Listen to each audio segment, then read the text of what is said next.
10ஆம் வகுப்பு கணிதம் அலகு 3 இயற்கணிதம் பயிற்சி 3.2 முதல் கணக்கு பார்க்குறோம். கீழ்காணும் பல்லுறுப்புக்கோவைகளின் மீப்போவா காண்க. ஒரு 4 சப்டிவிஷன்ஸ் இந்த கேள்வியில் கொடுக்கப்பட்டிருக்கு. முதல் சப்டிவிஷனில் கொடுக்கப்பட்டிருக்கக்கூடிய பல்லுறுப்புக்கோவைகளானது x power 4 + 3 x cube minus x minus 3 x power 3 + x square minus 5 x + 3. இரண்டு பல்லுறுப்புக்கோவைகளுக்கு ஒரு நேம் கொடுத்துடலாம். முதல் பல்லுறுப்புக்கோவை எஃப் ஆஃப் எக்ஸ்ன்னு எடுத்துக்கலாம். F of x equal to x power 4 + 3 x cube minus x minus 3. G of x என்பது x cube plus x square minus 5 x + 3. இதில் ஒரு பல்லுறுப்புக்கோவையை மற்றொரு பல்லுறுப்புக்கோவையால் வகுக்கணும். இப்போ ஒரு பல்லுறுப்புக்கோவையை மற்றொரு பல்லுறுப்புக்கோவையால் வகுக்க போகிறோம் அப்படின்னா எதனுடைய படி நமக்கு குறைவாக இருக்கோ அதை வகுத்தியாகவும் படி அதிகமாக இருக்கிறத வகுபடக்கூடிய எண்ணாகவும் நம்ம எடுத்துக்கலாம். ஜி ஆஃப் எக்ஸின் படி குறைவாக இருக்கிறதுனால அதை வகுத்தியாக எடுத்துக்கிட்டு எஃப் ஆஃப் எக்ஸை வகுபடக்கூடிய எண்ணாக எடுத்துக்கலாம். இன்னொரு கவனிக்க வேண்டிய விஷயம் என்ன அப்படின்னா, மாறிகளின் அடுக்குகள் நமக்கு படிப்படியாக வரிசையாக குறைஞ்சிக்கிட்டே வருதான்னு பார்க்கணும். அப்படி இல்லை, ஏதாவது ஒரு படி இல்லை அப்படின்னா அந்த இடத்துல நம்ம 0ன்னு கொடுத்து அந்த படியை எழுதிக்கலாம். இப்போ எஃப் ஆஃப் எக்ஸை நம்ம வகுக்கிறோம். எதனால? ஜி ஆஃப் எக்ஸால். எஃப் ஆஃப் எக்ஸில் எக்ஸ் பவர் 4 + 3 எக்ஸ் கியூப் இருக்குது. அடுத்து எக்ஸ் ஸ்கொயர் இல்லை, எக்ஸ் ஸ்கொயருக்கு பதிலாக 0 எக்ஸ் ஸ்கொயர்னு கொடுத்துடலாம். Minus x minus 3. வகுத்தியிலையும் படிகள் வரிசையாக இருக்குதான்னு பார்த்துக்கலாம். ஜி ஆஃப் எக்ஸில் x cube x square x மாறலின்னு வரிசையாக இருக்கிறதுனால அதை அப்படியே எழுதிடலாம். X cube + x square minus 5 x + 3. வகுத்தியில் இருக்கக்கூடிய முதல் மதிப்பு எக்ஸ் கியூபோட எந்த ஒரு மதிப்பு பெருக்கிறப்ப இந்த வகுபடக்கூடிய எண்ணில் இருக்கக்கூடிய முதல் மதிப்பு எக்ஸ் பவர் 4 வருதுன்னு பார்க்கணும். அதை எப்படி நம்ம கணக்கிட்டுக்கலான்னா ஈஸியாக இந்த எக்ஸ் பவர் 4ஐ வகுத்தியில் இருக்கக்கூடிய முதல் மதிப்பு எக்ஸ் கியூபால் வகுக்கிறோம். இதை எப்படி சுருக்கலான்னா எக்ஸ் பவர் அடுக்குகள் சமமாக, அதாவது அடிமானம் சமமாக இருந்து வகுத்தல்ல இருந்ததுன்னா அடுக்குகளை கழிச்சுக்கலாம். அப்போ எக்ஸ் பவர் 4 - 3 எக்ஸ் பவர் 4 - 3ங்கிறப்ப எக்ஸ் பவர் 1. எக்ஸ் பவர் 1 அப்படின்னா மதிப்பு என்னென்னா எக்ஸு. அப்போ ஒரு எக்ஸால் பெருக்கிக்கிட்டோம் அப்படின்னா இந்த மதிப்பு கிடைக்கும். இப்போ எக்ஸால் அனைத்து மதிப்புகளையும் பெருக்கி எழுதிடலாம். எக்ஸ் × எக்ஸ் கியூபுங்கிறப்ப பெருக்கல்ல இருந்ததுன்னா ஃபார்முலா நமக்கு என்னன்னா எக்ஸ் பவர் ஏ பெருக்கல் எக்ஸ் பவர் பியா இருந்தது அப்படின்னா எக்ஸ் பவர் அடிமானம் சமமாக இருந்ததுன்னா அடுக்குகளை கூட்டிக்கலாம். X power A + B. இதை பயன்படுத்துகிற இங்கே x cube × x x power 3 பெருக்கல் எக்ஸ் பவர் 1ங்கிறப்ப x power 4 x square plus x square பெருக்கல் எக்ஸ் 2 + 1 3 அப்போ எக்ஸ் கியூபு. அடுத்த மதிப்பு -2 + -1 பெருக்கல் 5 5 எக்ஸ் × எக்ஸ் 1 + 1 2 ப்ளஸ் அடுத்த மதிப்பு 3 எக்ஸ். இதை சுருக்கலாம். ரெண்டுமே முதல் மதிப்பு சமமாக கொண்டு வந்துட்டோம். 1 2ஐயும் கழிச்சிட்டோம் அப்படின்னா நமக்கு மதிப்பு முதல் மதிப்பு கேன்சல் ஆகிடும். அப்போ கழிக்கிறோன்னா அனைத்து மதிப்புகளுக்குமே இரண்டாவது சமன்பாட்டில் குறிய மாற்றிக்கலாம். -5க்கு +5 +3க்கு -3 plus X power 4 - X power 4 cancel ஆகிடும். 3 - 1 அப்படிங்கிறப்ப 2 எக்ஸ் கியூபு. அடுத்து 0 + 5 5 எக்ஸ் ஸ்கொயர் -1 -3 -4 எக்ஸு. அடுத்த இறுதி எண்ணை கீழே இறக்கிக்கலாம். -3 கீழே இறக்கிடலாம். இப்போ அடுத்த மதிப்பு நமக்கு என்ன வரணும் அப்படின்னா 2 எக்ஸ் கியூபுன்னு வரணும். வகுத்தியில் இருக்கக்கூடிய முதல் மதிப்போட பெருக்கிறப்ப வகுத்தியில் இருக்கக்கூடிய முதல் மதிப்பு என்ன இருக்குது? X cube. எக்ஸ் கியூபோட ஒரு 2 பெருக்கிட்டோம் அப்படின்னாவே நமக்கு 2 எக்ஸ் கியூபுன்னு வந்துடும். +2ன்னு ஒரு கான்ஸ்டன்ட் நம்பர் ஆட் பண்ணிக்கலாம். குறிகளை பெருக்கிறப்ப +× ++2 எக்ஸ் கியூபு +× ++2 பெருக்கல் X square 2 X square -× +- i2 10 x +× ++3 6. குறிகளை மாற்றிக்கலாம். Minus minus plus minus +2 X cube -2 X cube cancel ஆகிடும். 5 - 2 3 எக்ஸ் ஸ்கொயர் -4 + 10 அப்படிங்கிறப்ப மதிப்பானது +6 எக்ஸு -3 - 6 -9. அப்போ இங்கே மீதி 0 கிடைச்சது அப்படின்னா அதோட நம்ம முடிச்சுக்கலாம். மீதி 0 இல்லை அப்படிங்கிறத அப்படின்னா திரும்ப திரும்ப 0 கிடைக்கிற வரைக்கும் இதை வகுத்துட்டே வரணும். இந்த இடத்துல கிடைச்சிருக்கக்கூடிய மீதி என்ன? 3x² + 6x - 9. இதில் 3 பொதுவாக வெளியில் எடுத்துக்கலாம். x² + x மைனஸ் 6xல 3x 3 வெளியில் எடுத்துட்டோம்னா 2x 9ல் 3 வெளியில் எடுத்துட்டோம்னா -3. அப்போ x² + 2x - 3 3ங்கிறது கான்ஸ்டன்ட்டுங்கிறதுனால அதை விட்டுறலாம். ஆல்ரெடி வகுத்திருக்கக்கூடிய வகுத்தியை இந்த மீதியால் வகுக்கணும் அடுத்த ஸ்டெப்பு. அப்போ வகுத்தி என்ன எங்கே இருக்குது? x³ + x² - 5x + 3. இந்த வகுத்தியை முதலில் கிடைத்திருக்கக்கூடிய மீதி என்ன? x². படிகள் சமமாக இருக்குதான்னு பார்த்துக்கணும் வரிசையா. x² + 2x - 3ன்னு இருக்குது. அப்போ இதனால் வகுத்தரலாம். x³ வரணும். எந்த மதிப்பால் பெருக்கிறப்ப x³ வரும் அப்படின்னு பார்த்துட்டோம்னா அந்த x³ முதல் மதிப்பு x² வகுத்தரலாம். அப்போ 3 - 2 அப்படிங்கிறப்ப x⁻1. x⁻1ங்கிறப்ப x பெருக்கிக்கலாம். x × x² x³ plus into plus plus 2x × x x² -3x. ரெண்டையும் மைனஸ் பண்ணலாம். அப்போ முதல் மதிப்பு கேன்சல் ஆகும். அப்போ மைனஸ் பண்ணுறோம்னா குறிகளை மாற்றிக்கலாம். +x³ - x³ 0. 1x² - 2x²ங்கிறப்ப -x². -5 + 3 -2x. அடுத்த எண்ணை கீழே இறக்கிக்கலாம். +3. வகுத்தியை காட்டிலும் மீதியின் படியானது நமக்கு குறைவாக இருக்கணும். அப்படி சமமாக இருந்தது அப்படின்னா இன்னொரு முறை அது வகுபடும். அப்போ வகுத்தியில் இருக்கக்கூடிய முதல் மதிப்பு x² இருக்குது, மீதியில் இருக்கக்கூடியது -x²ன்னு இருக்குது. மதிப்பு ஒன்றா தான் இருக்குது, குறிகள் மட்டும் வேறையாக இருக்கிறதுனால இதை ஒரு -1ஆல் பெருக்கிக்கலாம். அப்போ - × plus -x² plus 2x - 1ஐயும் பெருக்கிக்கிட்டோம்னா -2x -3 பெருக்கல் -1 +3. குறிகளை மாற்றிக்கலாம். ரெண்டையும் மைனஸ் பண்ணலாம். -x² + x² 0 -2x + 2x 0 +3 -3 0. அப்போ மீதி 0. எந்த ஒரு வகுத்தியால் பெருக்கிறப்ப மீதி 0 கிடைச்சதோ அதுதான் நமக்கு தேவையான மீப்போவா ஆகும். தேர்ஃபோர் தேவையான மீப்போவாவானது f(x)ஐயும் g(x)ஐயும் வகுக்கிறப்ப கிடைக்கக்கூடிய மீப்பெரு பொது வகுத்தி x² + 2x - 3. அடுத்து இரண்டாவது சப்டிவிஷனில் கொடுக்கப்பட்டிருக்கக்கூடிய பல்லுறுப்புக்கோவை சமன்பாடுகள் x⁴ - 1 x³ - 11 x² + x - 11. இரண்டு பல்லுறுப்புக்கோவைகளையும் f(x1) g(x1) எடுத்துக்கலாம். f(x) என்பது x⁴ - 1, g(x) என்பது x⁴ - 11 x² + x - 11. எப்படி வகுப்போம்? பல்லுறுப்புக்கோவை சமன்பாடுகளில் நமக்கு அடுக்குகள் கம்மியாக இருக்கிறத, படி கம்மியாக இருக்கிறத தான் நம்ம வகுத்தியாக எடுத்துப்போம். படி அதிகமாக இருக்கிறத வகுபடக்கூடிய எண்ணா எடுத்துப்போம். அப்போ x⁻³ 3ங்கிறதுல தான் படி கம்மியாக இருக்குது. அதாவது g(x)ஓட படி கம்மியாக இருக்கிறதுனால f(x) g(x)ஆல் வகுக்கலாம். f(x)ல் பார்த்துட்டோம்னா அடுத்தடுத்த உறுப்புகள் நமக்கு இல்லை. x⁴ அடுத்து x³ இல்லை, x² இல்லை, x உறுப்பு இல்லை, இறுதியாக மாறிலி மட்டும்தான் இருக்குது. அப்போ இல்லாத மதிப்புகளுக்காக என்ன கொடுத்துடலாம்? 0 கொடுத்துடலாம். ஸோ f(x)ல் இருக்கக்கூடிய பல்லுறுப்புக்கோவை சமன்பாடானது x⁴ x³ பதிலாக 0x³ + 0x² + 0x, மாறிலி மதிப்பானது -1. எதனால் இதை வகுக்கிறோம்? g(x)ஆல் வகுக்கிறோம். g(x) என்ன? x³ இதனுடைய அடுக்குகள் சமம் வரிசையாக இருக்கிறதுனால இதை எதுவும் செய்யலை, அப்படியே எழுதிக்கலாம். அதே நிபந்தனை தான். எந்த எண்ணால் பெருக்கணும்னு தெரியணும்னா முதல் மதிப்பு x⁴ வகுத்தியில் இருக்கக்கூடிய x³ பெருக்கி வகுத்துட்டோம் அப்படின்னா x⁴ - 3 மதிப்பெண்ண x⁴ அப்போ x ஆல் பெருக்கிக்கலாம். x × x³ அடிமானம் சமமாக இருக்கிறப்ப அடுக்குகளை கூட்டிக்குவோம்.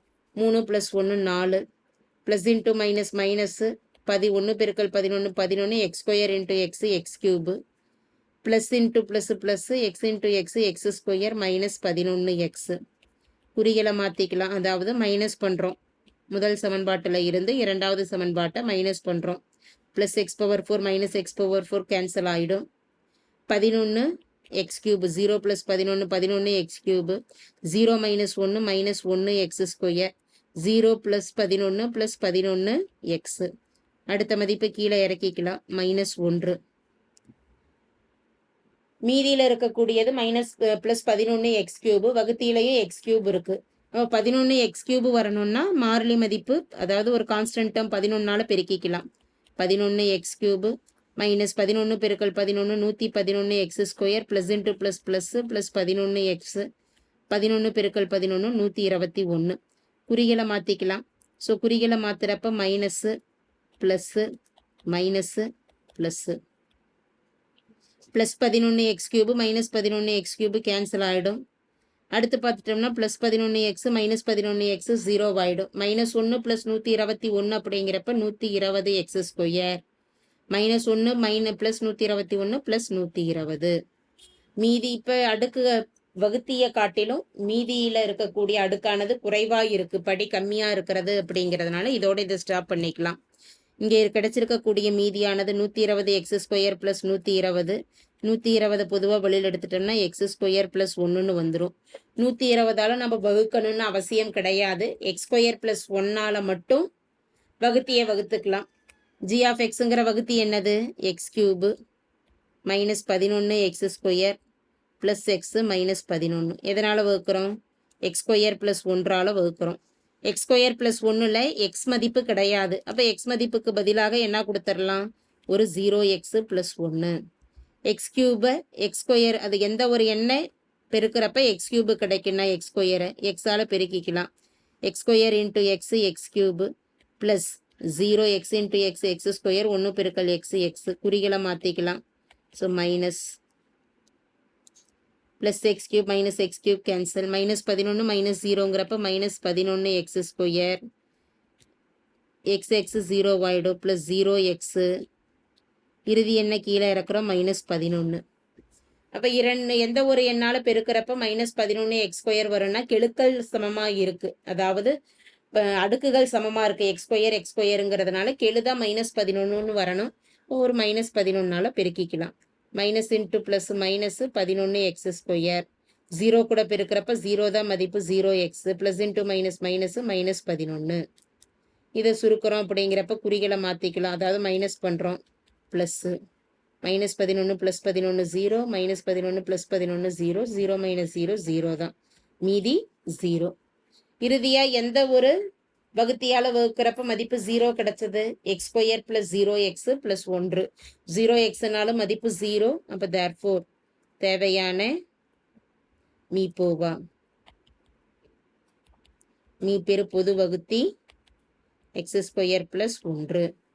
அடுத்து மூன்றாவது சப்டிவிஷனுக்கு வரும். மூன்றாவது சப்டிவிஷனில் கொடுக்கப்பட்டிருக்கக்கூடிய பல்லுறுப்புக்கோவை சமன்பாடுகள் 3x⁴ + 6x³ -12x² -24x மற்றும் 4x⁴ + 14x³ + 8x² -8x. இந்த இரண்டு பல்லுறுப்புக்கோவைகளையும் f(x) மற்றும் g(x)ன்னு கொடுத்துடலாம். f(x) என்பது 3x⁴ + 6x³ -12x² -24x.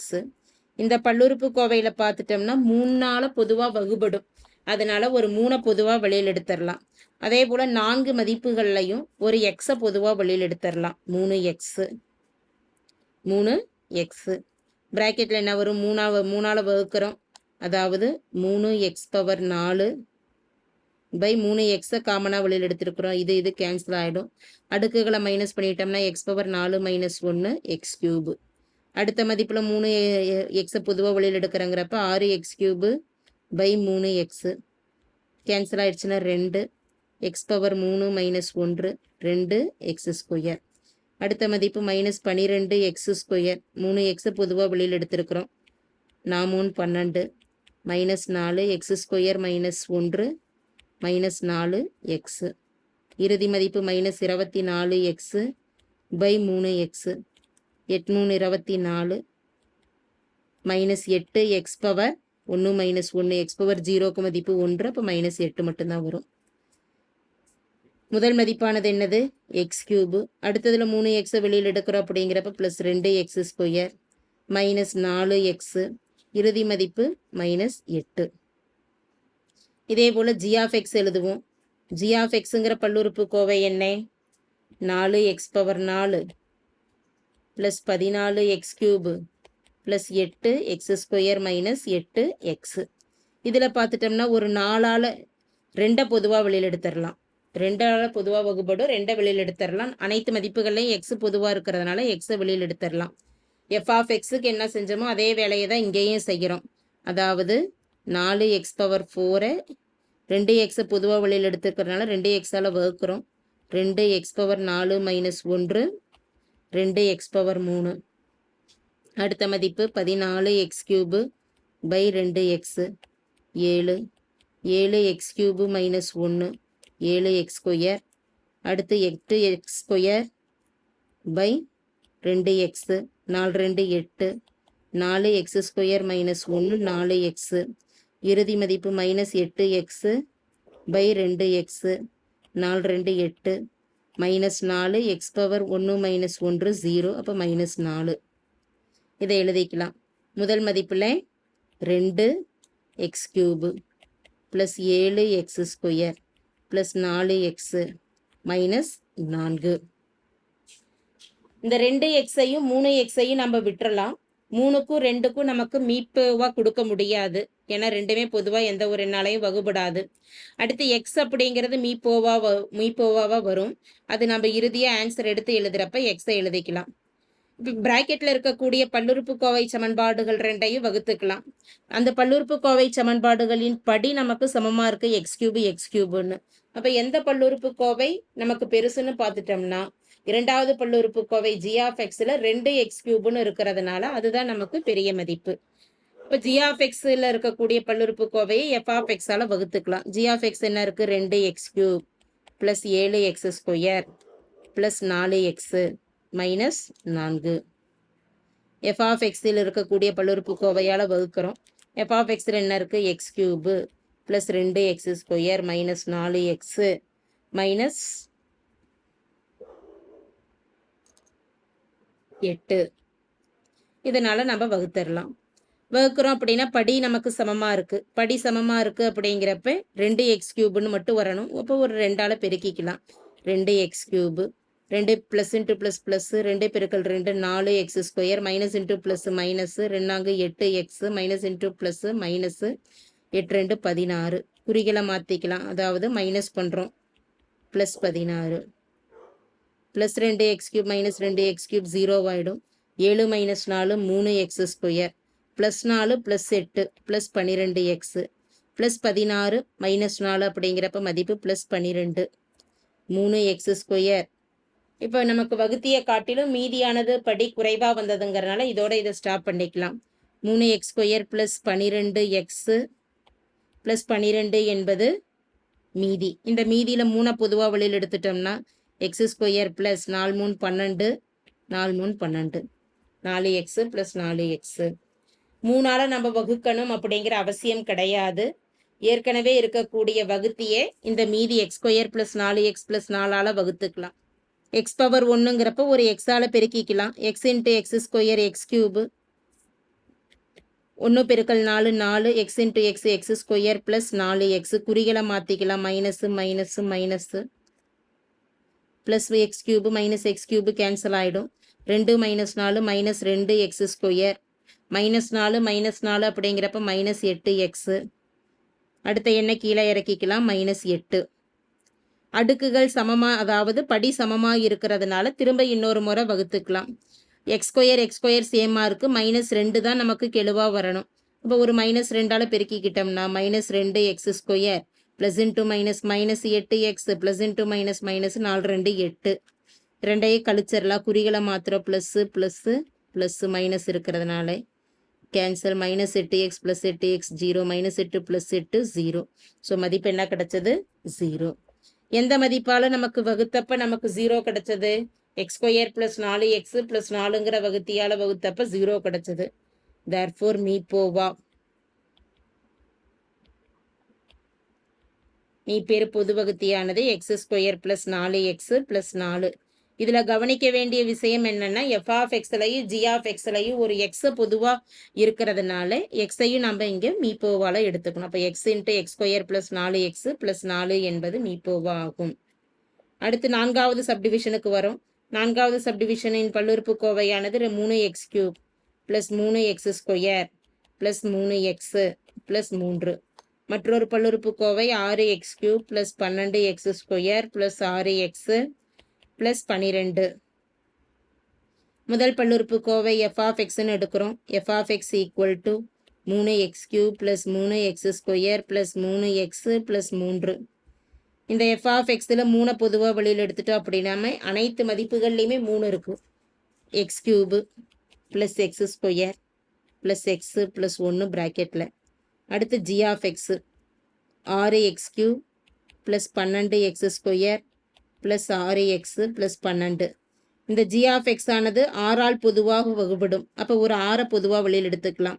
x³ 2 6 12 2x square ஒரு 6 தான் இருக்கும். எக்ஸு ப்ளஸ் 2 6 12 ப்ராக்கெட்டில் 2. இப்போ இந்த எதனால் வகுக்கணும் அப்படிங்கிறது தெரியணும். எது வகுத்து எது வகுப்படக்கூடிய என்னன்னு பார்க்குறோன்னா எஃப் ஆஃப் எக்ஸ்லையும் சரி ஜி ஆஃப் எக்ஸ்லையும் சரி நமக்கு படிகள் சமமாக இருக்குது. x³ முதல் படி சமமாக இருக்குது. அடுத்தது பார்த்துட்டோம்னா எக்ஸ் ஸ்கொயர் 1 இருக்குது எஃப் ஆஃப் எக்ஸில். ஜி ஆஃப் எக்ஸில் 2x ஸ்கொயர்னு இருக்குது. இப்போ 2x ஸ்கொயர் தான் நமக்கு பெரிய எண்ணாக இருக்கிறதுனால ஜி ஆஃப் எக்ஸை வகுப்படக்கூடிய எண்ணாகவும் எஃப் ஆஃப் எக்ஸை வகுத்தியாகவும் நம்ம எடுத்து ஜி ஆஃப் எக்ஸ் ஆனது x³ plus 2x square plus x plus 2. F of எக்ஸின் பல்லுறுப்புக்கோவையானது x³ plus x square plus x plus 1ஆல் வகுக்கிறோம். x³ படிகள் நமக்கு சமமாக இருக்கிறதுனால 1ஆல் பெருக்கிக்கிட்டோம்னா போதும். 1 பெருக்கல் x³ 1 பெருக்கல் எக்ஸ் ஸ்கொயர் எக்ஸ் ஸ்கொயர் 1 பெருக்கல் எக்ஸ் ப்ளஸ் 1 பெருக்கல் 1 1. இதை கேன்சல் பண்ண மைனஸ் பண்ணிக்கலாம். ரெண்டையும் குறிகளை மாற்றலாம். Plus x³ minus x³ cancel ஆகிடும். 2x ஸ்கொயர் மைனஸ் எக்ஸ் ஸ்கொயருங்கிறப்ப x square plus x minus x cancel ஆகிடும். 2 மைனஸ் 1 1 எக்ஸ் ஸ்கொயர் ப்ளஸ் 1. இப்போ இந்த மீதி நமக்கு 0 வரலை. அதே போல் வகுத்தியை காட்டிலும் இதனுடைய அடுக்கு கம்மியாக இருக்கிறதுனால இதை மீதியாக எடுத்துக்கலாம். இப்போ இந்த மீதி எக்ஸ் ஸ்கொயர் ப்ளஸ் 1ஆல் அந்த x³ plus x square plus x plus 1ங்கிற வகுத்தியை நம்ம வகுத்துக்கலாம். வகுத்தி என்ன? x³ plus x square plus x plus 1 எதனால் வகுக்கிறோம்? எக்ஸ் ஸ்கொயர் ப்ளஸ் 1ஆல் வகுக்கிறோம். எதனால் பெருக்குனா x³ வரணும்னு தெரியணும். அப்போ முதல் மதிப்பு x³ எக்ஸ் ஸ்கொயரால் வகுக்கிறோம். அப்படி வகுக்கிறோன்னா x power 3 minus 2 x power 1. அப்போ ஒரு எக்ஸால் பெருக்கிக்கலாம். X into x square x square. அதே போல் எக்ஸ் ஸ்கொயருக்கு அடுத்த மதிப்பு நமக்கு என்ன வரணும்? எக்ஸ் வரணும். எக்ஸ் இல்லாததுனால இங்கே 0 கொடுத்துடலாம். 0x. ஸோ அப்போ 0x into x x square plus x. உரிகளை மாற்றிக்கலாம். Minus minus minus. x³ minus x³ minus x³ cancel ஆகிடும். Plus x minus x cancel ஆகிடும். 1 ப்ளஸ் 1 மைனஸ் 0 1 எக்ஸ் ஸ்கொயர். அடுத்த மதிப்பை கீழே இறக்கிக்கலாம். ப்ளஸ் 1. அடுக்குகள் சமமாக இருக்கிறதுனால 1ஆல் பெருக்கிக்கிட்டால் போதும். ப்ளஸ் 1 1 பெருக்கல் எக்ஸ் ஸ்கொயர் எக்ஸ் ஸ்கொயர். இங்கே 0x கொடுத்துடலாம். 1ஆல் பெருக்கிறப்ப ப்ளஸ் 0x ப்ளஸ் 1. ஸோ குறிகளை மாற்றிட்டோம் அப்படின்னா அதாவது மைனஸ் பண்ணுறோம். Plus x square minus X square cancel ஆகிடும். ப்ளஸ் 1 மைனஸ் 1 0 ஆகிடும். அப்போ மீதி என்ன? 0. தேவையான மீப்போவா. தேர்ஃபோர் மீப்போவா எந்த வகுத்தியால் வகுத்தோம்? X square plus 0x plus 1. அப்போ எக்ஸ் ஸ்கொயர் ப்ளஸ் 1ன்னு எழுதிக்கலாம். 0க்கு 0 எழுதணும்னு அவசியம் இல்லை. X square plus 1. மற்றொரு விஷயம் கவனிக்க வேண்டியது என்னென்னா எஃப் ஆஃப் எக்ஸில் 3 பொதுவாக வெளியில் எடுத்திருக்கிறோம். ஜி ஆஃப் எக்ஸில் 6 பொதுவாக வெளியில் எடுத்திருக்கிறோம். அப்போ இந்த 3க்கும் 6க்கும் நமக்கு மீப்போவா கணக்கிட்டுட்டோம் அப்படின்னா 3ஆல் வகுக்கல பொதுவாக 1 2. இதனுடைய மீப்போவா என்ன? 3 வரதுனால 3ஆல் இதை பெருக்கிக்கலாம். தேர்ஃபோர் தேவையான மீப்போவானது 3 பெருக்கல் எக்ஸ் ஸ்கொயர் ப்ளஸ் 1 ஆகும்.